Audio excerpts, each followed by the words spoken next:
Mesdames et messieurs, bonjour. Bienvenue dans la revue des titres de ce mardi 3 septembre 2024 sur votre chaîne préférée, Speedline Télévision.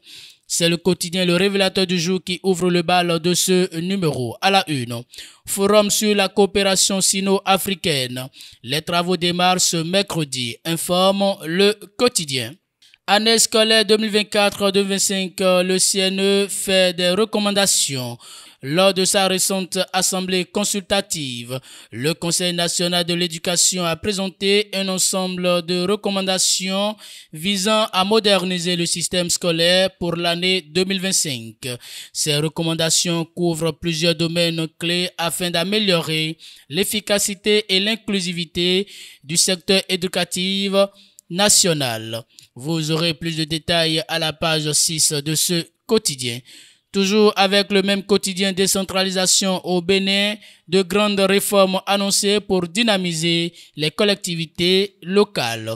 Pour la période 2025-2027, la gestion des communes au Bénin sera régie par un ensemble de mesures ambitieuse définie par la politique nationale de décentralisation. Selon un document publié par le gouvernement, ces mesures visent à renforcer la gouvernance locale.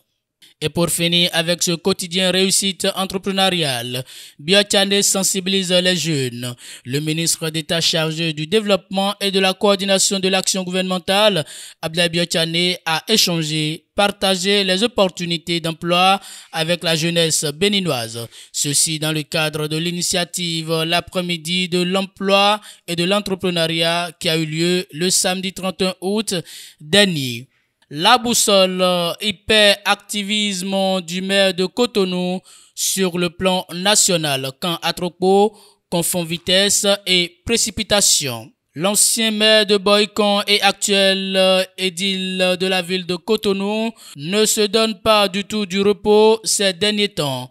D'aucuns auraient pensé qu'il s'adonne corps et âme aux activités liées à sa fonction de maire de la ville économique. Mais loin s'en faut, Luc Setonji Atropo, prétextant de son statut de président de l'Association nationale des communes du Bénin, se livre à une hyperactivité sur presque toute l'étendue du territoire national. Certains le voient déjà dans la posture d'un candidat à la candidature pour la prochaine présidentielle.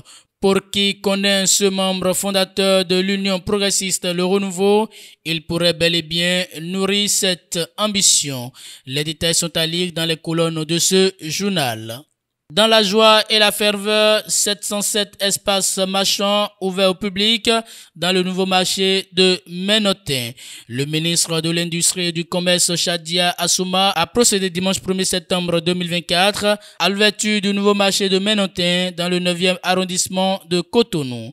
Et c'est le Chasseur Info qui ferme la marche de ce numéro. À la une, supposée opération de mise sous scellé d'université privée la semaine dernière.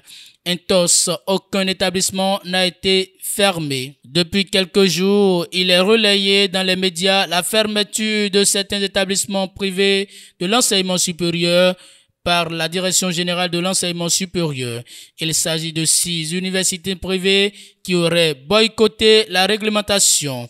Les 6 établissements privés qui auraient eu leurs portes fermées sont l'Institut supérieur de communication, ISCOM, Institut universitaire africain du Bénin, Oma University, Triomphant University, EDCL et ELTC. Depuis Intos, des sources du ministère de tutelle renseignent que ces établissements ont été fermés en 2022.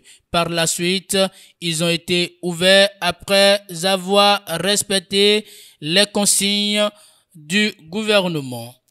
Mesdames et messieurs, et c'est tout pour la revue des titres de ce mardi 3 septembre 2024 sur votre chaîne préférée, Speedline Télévision. Merci pour votre fidélité, écoute et attention. Passez une très bonne journée.